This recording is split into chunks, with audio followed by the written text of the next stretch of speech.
सभी को नमस्कार। हिंदी साहित्य में आदिकाल से संबंधित महत्वपूर्ण प्रश्न हैं, उन प्रश्नों की श्रृंखला लेके आएंगे। तो आज का पहला प्रश्न है, साहित्य का इतिहास जनता की चित्तवृत्ति का इतिहास है। यह कथन किसका है? मोस्ट इंपॉर्टेंट है ये प्रश्न। साहित्य का इतिहास जनता की चित्तवृत्ति का इतिहास है और ये कहने वाले हैं कौन?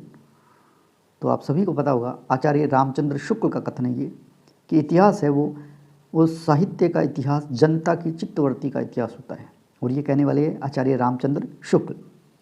दूसरा प्रश्न, इतिहास के प्रति भारतीय दृष्टिकोण किस प्रकार का रहा है? तो आपको पता है, आदर्शमूलक और अध्यात्मवादी जो दृष्टिकोण है वो इतिहास के प्रति भारतीय दृष्टिकोण रहा है। तीसरा प्रश्न, हिंदी साहित्य की भूमिका, ये जो इतिहास ग्रंथ है उसके लेखक का नाम बताना है। तो ये लिखा गया है हजारी प्रसाद द्विवेदी जी द्वारा। हिंदी साहित्य की भूमिका, हिंदी साहित्य का उद्भव और विकास, ये लिखा गया हजारी प्रसाद द्विवेदी जी द्वारा। नेक्स्ट प्रश्न, मैथिल कोकिल किस कवि को कहा जाता है? और मैथिल कोकिल कहा जाता है विद्यापति को। इनमें से कौन सी रचना विद्यापति की है? पदावली, पुरुष परीक्षा, कीर्तिलता। तो ये सभी है, ये सभी रचनाएं विद्यापति की है। ढोला मारूरा दुहा किस कवि की रचना है? ढोला मारूरा दुहा ये है कुशल लाभ या कवि कलोल की रचना है। सातवां प्रश्न, इनमें से अशुद्ध कथन कौन सा है? पदावली की रचना विद्यापति ने की। अभिनव जयदेव, मैथिल कोकिल, कवि शेखर विद्यापति की उपाधियां थी। या विद्यापति 16वीं सदी के कवि थे, या विद्यापति के प्रिय मित्र राजा शिवसिंह थे। तो इसका सी ऑप्शन है, विद्यापति 16वीं सदी के कवि थे, ये गलत है। नेक्स्ट प्रश्न, आदिकाल को सर्वप्रथम वीर गाथा काल कहने वाले कौन से आचार्य है? तो वीर गाथा काल कहा था आचार्य रामचंद्र शुक्ल ने। आदिकाल को वीर गाथा नाम जो दिया हुआ है वो रामचंद्र शुक्ल का है। आचार्य शुक्ल का हिंदी साहित्य का इतिहास कब प्रकाशित हुआ? ये इतिहास ग्रंथ मोस्ट इंपॉर्टेंट है और हिंदी साहित्य के लिए एक रामबाण है। आचार्य रामचंद्र शुक्ल का इतिहास कब प्रकाशित हुआ था? तो ये हुआ था 1929 में। इनमें से कौन आदिकाल का कवि नहीं है? आदिकाल का कवि इनमें से कौन नहीं है? तो बिहारी नहीं है क्योंकि रीतिकाल के है। अमीर खुसरो, विद्यापति और चंद्रवरदाई आदिकाल के कवि है। नेक्स्ट प्रश्न, पृथ्वीराज रासो जो रचना है उसके रचयिता कौन है? ये आप सभी को पता है, चंद्रवरदाई की रचना है पृथ्वीराज रासो। नेक्स्ट प्रश्न, परमाल रासो को लोक में किस नाम से जाना जाता है? परमाल रासो जो जगनिक की है, इसे अन्य किस नाम से जाना जाता है? वो है आल्हा खंड के नाम से। निम्नलिखित सूचियों को सम्मिलित कीजिए। विशलदेव रासो, पृथ्वीराज रासो, पदावली और खुसरो की पहेलियाँ। तो आपको पता है खुसरो की पहेलियाँ, खुसरो हो गया। पदावली विद्यापति की रचना है। पृथ्वीराज रासो चंद्रवरदाई की रचना है और विशलदेव रासो नरपति नाल्हे की रचना है। तो आप याद कर लीजिए, विशलदेव रासो नरपति नाल्हे, पृथ्वीराज रासो चंद्रवरदाई, पदावली विद्यापति, खुसरो की पहेलियाँ अमीर खुसरो। नेक्स्ट प्रश्न, इनमें से कवियों को आरोही क्रम में व्यवस्थित कीजिए। पहले कौन से, उसके बाद में कौन से? तो प्रसाद, फिर निराला, फिर पंत, फिर महादेवी वर्मा। तो ये चौथा ऑप्शन है। निम्न रचनाओं का काल क्रमानुसार व्यवस्थित कीजिए। तो इसमें कामायनी पहले लिखी हुई है, उसके बाद में तुलसीदास, उसके बाद में वीणा, उसके बाद में यामा। 2 नंबर ऑप्शन।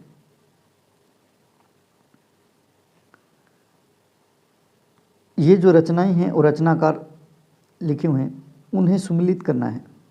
कामायनी किन की रचना है? उर्वशी, पल्लव और यामा। यामा महादेवी की रचना है। तो डी का पहला, तो इसमें 3 ऑप्शन बनते हैं।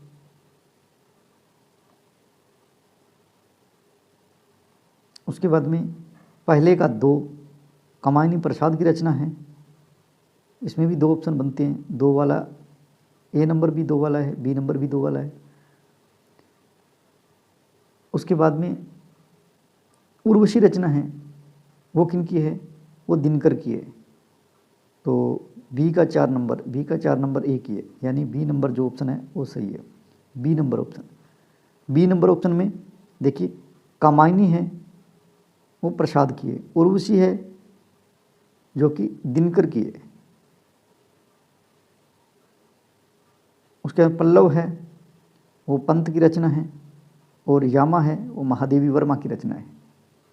नेक्स्ट प्रश्न, इनमें से छायावादी महाकाव्य कौन सा है?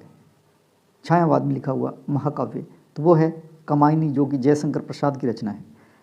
नेक्स्ट प्रश्न, साकेत के रचयिता कौन है? साकेत जो रचना है वो किनके द्वारा लिखी गई है? तो ये है मैथिलीशरण गुप्त द्वारा। कौन सी रचना आदिकाल की है? इनमें से कौन सी रचना है जो आदिकाल की है? तो वो है परमाल रासो। रीति मुक्त कवि कौन नहीं है? रीति मुक्त कवि कौन नहीं है?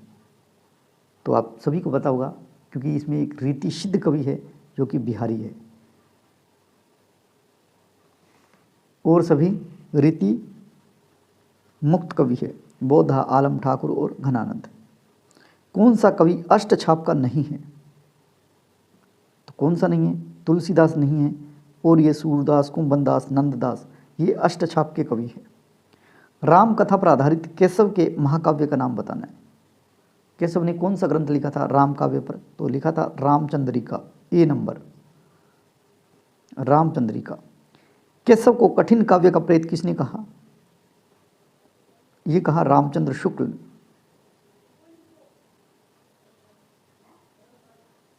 केशव को कठिन काव्य का प्रेत रामचंद्र शुक्ल ने कहा। उर्वशी जो रचना है उसके रचयिता का नाम बताना है। तो उर्वशी रचना दिनकर की रचना है। रामचरितमानस में कितने कांड है? तो रामचरितमानस में 7 कांड है। रामचरितमानस आधारित है किस पर लिखी गई है? तो आप सभी को पता है ये तो राम कथा पर आधारित है रामचरितमानस। तुलसी किस काल के कवि हैं? तुलसीदास किस काल के कवि है? तो वो है भक्ति काल के। तुलसीदास जी भक्ति काल के प्रमुख कवि हैं। कौन सा काल हिंदी का स्वर्ण युग माना जाता है? तो ये माना जाता है भक्ति काल। और आपको पता है भक्ति काल को स्वर्ण काल कहा किसने है? गिरियर्सन ने कहा है। इनमें से रीति ग्रंथ नहीं है। रीति ग्रंथ कौन सा नहीं है?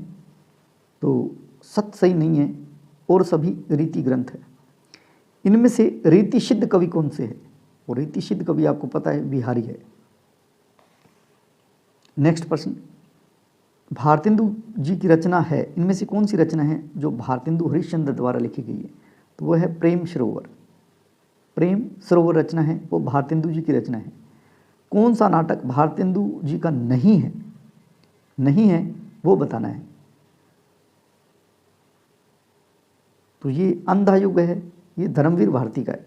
अंधेर नगरी इनका है, भारत दूरदशा इनका है, और विश्व में विश्वमोद ये भी भारतेंदु का नाटक है, और अंधा युग है ये धर्मवीर भारती का नाटक है। कौन सा नाटक प्रसाद का है? इनमें से प्रसाद जी का नाटक कौन सा है?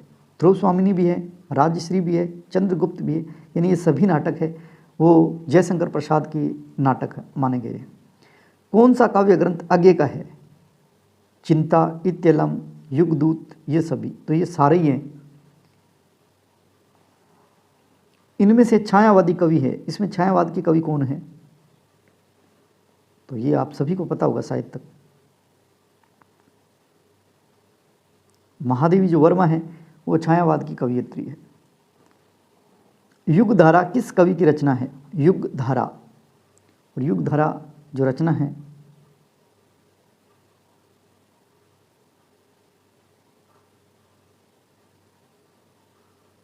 नागार्जुन की है। युगधारा नागार्जुन। कौन सी रचना निराला की है? इनमें से कौन सी रचना है जो निराला की है? तो वो अनामिका है। महादेवी को किस रचना पर ज्ञानपीठ पुरस्कार मिला? तो ये आप सभी को पता है यामा के लिए मिला था। कौन से कवि सबसे पहले भारतीय ज्ञानपीठ पुरस्कार जिन्हें मिला? वो कौन से कवि है? तो वो है पंत, सुमित्रानंदन पंत, जिन्हें भारतीय ज्ञानपीठ पुरस्कार सबसे पहले मिला। इनमें से किसे पद्म सम्मान नहीं मिला है? तो ये है प्रसाद जी, जिसे पद्म सम्मान नहीं मिला है। इनमें से कौन छायावादी कवि नहीं है? छायावाद के कवि नहीं है, तो ये कौन नहीं है? ये दिनकर जी नहीं है। प्रसाद, पंत और निराला तो है, दिनकर नहीं है। इनमें से समकालीन गीतकार कौन से है? और ये है सोप ठाकुर। कौन सी रचना महादेवी वर्मा की नहीं है? नहीं है तो नहीं है। क्या भूलूं क्या याद करूं जो रचना है वो इनकी नहीं है, वो बच्चन जी की रचना है। इनमें से आधुनिक काल के कवि कौन है? आधुनिक काल के, तो आधुनिक काल के है रघुवीर सहाय। कौन सा कवि प्रिय प्रवास के रचयिता है? यानी प्रिय प्रवास जो रचना है उनको लिखने वाले कौन है? तो ये लिखा गया है हरिओद द्वारा। हरिओद उनके द्वारा लिखा गया है प्रिय प्रवास। कौन सी रचना हरिवंश राय बच्चन की है? मधुशाला, मधुबाला, निशा निमंत्रण, ये सभी, तो ये सभी रचनाएं हैं वो हरिवंश राय बच्चन की है। संस्कृति के 4 अध्याय इनमें से किन की रचना है? तो ये है रामधरी सिंह दिनकर की रचना है, संस्कृति के 4 अध्याय।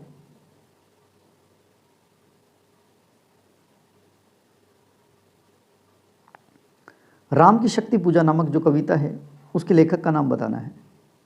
और राम की शक्ति पूजा लिखा गया है निराला जी द्वारा, सूर्यकांत त्रिपाठी निराला। संसद से सड़क तक किसकी कृति है? और मैंने एक बार बताया था कि संसद है और ये सड़क है, यहाँ जाते हैं तो क्या धूल उड़ती है, तो धूमिल है।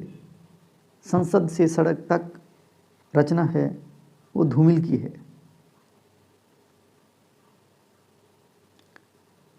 मैं उस जनपद का कवि हूँ, ये रचना किसकी है? मैं उस जनपद का कवि हूँ, और ये रचना है त्रिलोचन की। इनमें से प्रवृत्ति के आधार पर किया गया नामकरण कौन सा है? प्रवृत्ति के आधार पर, तो ये है रीतिकाल। रीतिकाल को अलंकृत काल किसने कहा? अलंकृत काल, तो ये कहा मिश्र बंधुओं ने।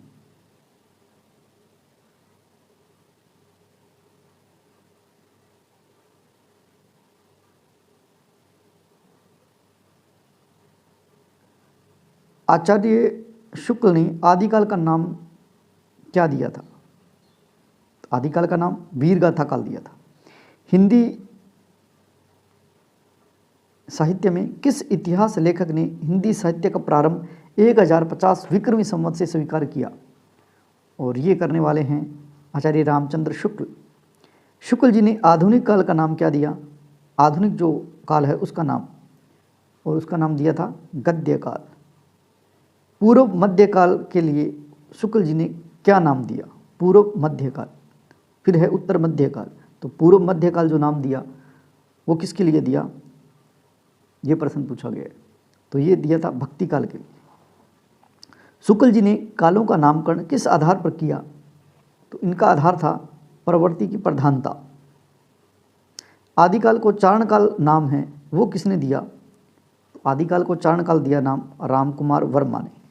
रामकुमार वर्मा हैं, उन्होंने आदिकाल को चारण काल कहा। नेक्स्ट प्रश्न, डॉक्टर रामकुमार वर्मा ने काल विभाजन में हिंदी साहित्य का प्रारंभ कब से माना है? हिंदी साहित्य का प्रारंभ रामकुमार वर्मा के अनुसार कब से माना गया है? तो वो है 750 विक्रमी संवत से।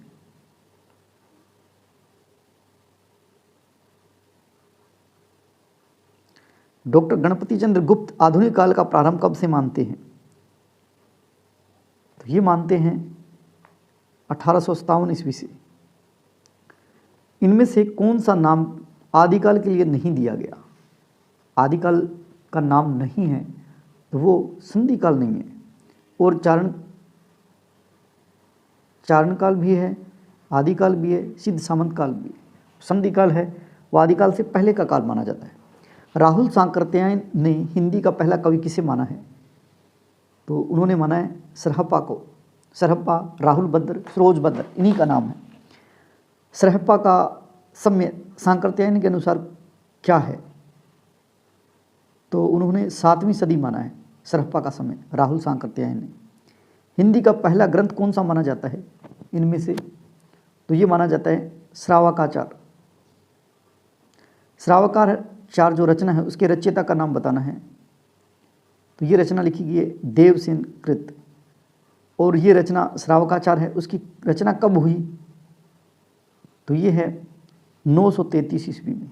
तो देखिए हिंदी की पहली रचना श्रावकाचार, लेखक देवसेन, कब रची गई? 933 ईस्वी में।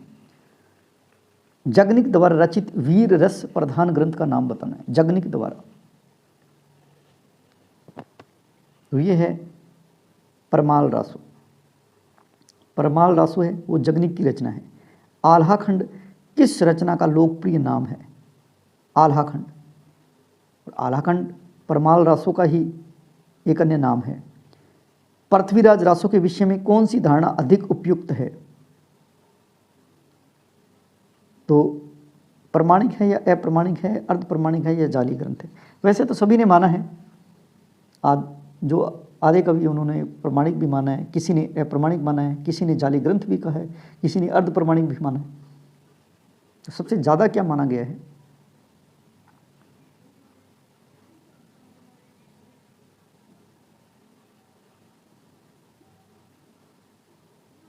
अर्ध प्रमाणिक माना गया है। विशल देव रासो का प्रधान रस क्या है? विशल देव रासो है, उसका प्रधान रस क्या है? वो है श्रृंगार रस। इनमें से हिंदी का प्रथम महाकाव्य किसे माना गया है? हिंदी का प्रथम महाकाव्य तो ये है पृथ्वीराज रासो को। पृथ्वीराज रासो में वृहत रूपांतर में कुल कितने सर्ग है? तो आप सभी को पता होगा 69 सर्ग है। रासो शब्द की उत्पत्ति के संबंध में सर्वाधिक उपयुक्त मत कौन सा है? सबसे उपयुक्त मत, वैसे तो ये सारे ही हैं, इनमें से सबसे ज़्यादा जो उपयुक्त मत माना जाता है वो कौन सा है? तो वो है रासों की उत्पत्ति रासक शब्द से हुई। आदिकाल में मनोरंजक साहित्य की रचना किसने की? तो ये आप सभी को पता है, अमीर खुसरो द्वारा पहेलियों की रचना की गई। गोरखवाणी के संपादक कौन है? और गोरखवाणी जो रचना है वो उसके संपादक है पीताम्बर दत्त बड़थवाल। पीताम्बर दत्त बड़थवाल। इनमें से सही कथन कौन सा है?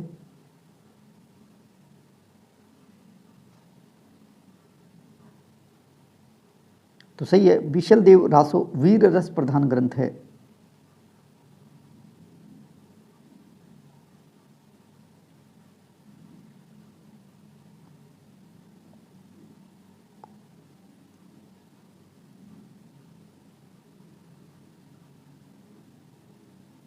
इनमें से सही कथन कौन सा है?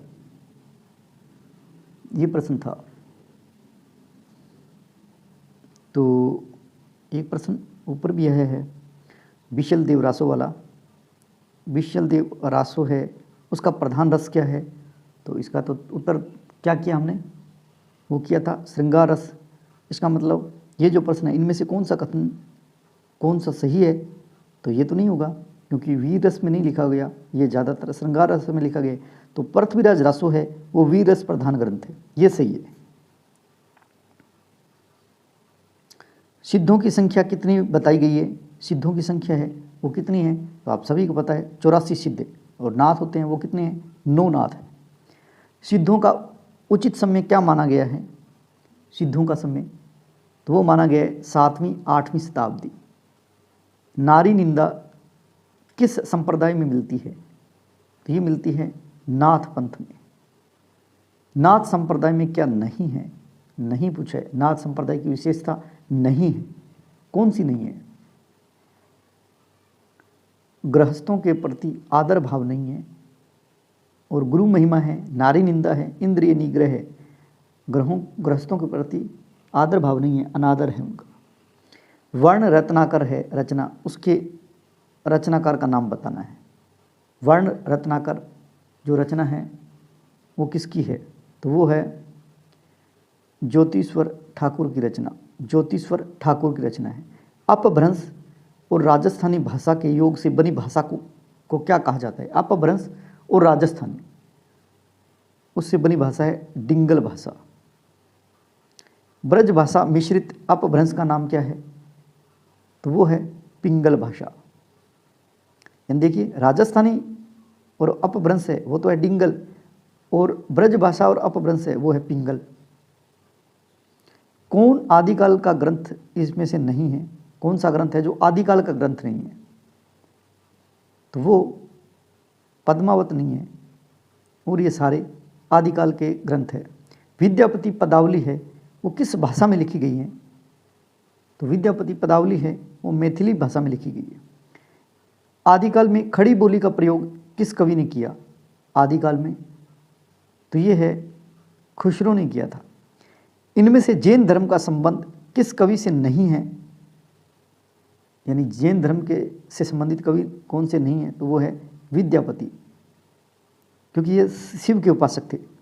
खालिक बारी जो रचना है खालिक बारी, उसके रचयिता का नाम बताना है। तो ये है खुसरो की रचना खालिक बारी। भविष्यत कहा के रचनाकार का नाम बताना है। तो ये रचना है धनपाल की। खड़ी बोली हिंदी में रचना करने वाला पहला कवि कौन है? इनमें से खड़ी बोली में रचना करने वाला पहला कवि है खुसरो, अमीर खुसरो। इनमें से कौन सा ग्रंथ शिलाओं पर लिखा गया है? तो मैं उम्मीद करता हूँ ये सभी को पता होगा। राहुल बेल जो रचना है वो चंपू काव्य भी माना जाता है, और ये शिला पर लिखा गया ग्रंथ है। मैथिली हिंदी में रचित ग्रंथ का नाम बताना है। मैथिली हिंदी में रचित गद्य रचना है जो कि वर्ण रत्नाकर है। हिंदी साहित्य का आलोचनात्मक इतिहास ये किसके द्वारा लिखा गया? तो ये लिखा गया रामकुमार वर्मा द्वारा। पृथ्वीराज रासो है को आप किस वर्ग में रखेंगे? तो ये है वीर गाथा काव्य। पृथ्वीराज रासो में सर्वाधिक विवादित पक्ष कौन सा था? तो वो पक्ष था ऐतिहासिकता। ऐतिहासिकता के प्रश्न को लेकर ये ग्रंथ है वो हमेशा से ही विवादित रहा है। पाहुड़ दोहा जो रचना है उसके रचयिता का नाम बताना है, और पाहुड़ दोहा लिखा गया है राम सिंह के द्वारा। इनमें से किस रासो काव्य में श्रृंगार रस की प्रधानता है? और ये प्रश्न बार बार आ रहा है। तो ये है विशल देव रासो, जिसमें श्रृंगार रस है उसकी प्रधानता है, न कि वीर रस की। इन इतिहास लेखकों में सबसे प्राचीन कृति किसकी है? तो ये है शिव सिंह सेंगर की रचना सबसे पहले है इन सभी में से। रीतिकाल का दूसरा नाम क्या है? रीतिकाल का अन्य नाम क्या है? श्रृंगार काल कहा जाता है रीतिकाल। राहुल सांकृत्यायन द्वारा संपादित दोहा कोश है वो किस कवि द्वारा संपादित की गई है? दोहा कोश ये रचना है किसकी? राहुल सांकृत्यायन ने संपादित किया था। दोहा कोश जो रचना है वो है सरहप्पा की। आदिकाल में चरित्र काव्य सर्वाधिक किस साहित्य में रचे गई? तो ये रचे गए जैन साहित्य में। भला हुआ जो मारिया बहिणी महारा कंतु, लजेहु तू वैसी अहेजु भगा घर एंतु। यानी भला हुआ कि हमारा जो पति है वो युद्ध भूमि में मारा गया, और लजाकर अगर युद्ध भूमि से वापस घर आ जाते तो मैं लज्जा से ही मर जाती। ये दोहा किसके द्वारा लिखा गया है? तो ये लिखा गया है हेमचंद्र द्वारा। चरित्र काव्य किस छंद में अधिक लिखे गए हैं? जो चरित्र काव्य है वो दोहा और चौपाई में सबसे ज़्यादा लिखे गए हैं। जैन साहित्य में राम कथा किस नाम से शंभु द्वारा लिखी गई? और आप सभी को पता है वो है पौचरियो, शंभु द्वारा रचित राम काव्य है। अपभ्रंश का वाल्मीकि किस कवि को कहा जाता है? तो अपभ्रंश का वाल्मीकि शंभु को कहा जाता है, शंभु को। ढोला मारूरा दोहा के रचयिता कौन है? तो ये है ढोला मारूरा दोहा कुशल लाभ या कवि कलोल की रचना है। इनमें से विशल देव रासो के रचयिता कौन है? और विशल देव रासो आप सभी को पता है नरपति नाल्ह की रचना है, जो कि एक श्रृंगारी काव्य है। अवधूत मत किसका पर्यायवाची शब्द है? अवधूत मत। अवधूत मत है नाथ संप्रदाय का पर्यायवाची शब्द। इस तरह से हमने आदिकाल से संबंधित 108 प्रश्न किए। उम्मीद करता हूँ वीडियो आपको अच्छा लगे। हमारा वीडियो अच्छा लगे तो लाइक कीजिए, शेयर कीजिए और कमेंट करना न भूलें। और हमारा जो चैनल है उसे सब्सक्राइब जरूर करें। जय हिंद, जय भारत।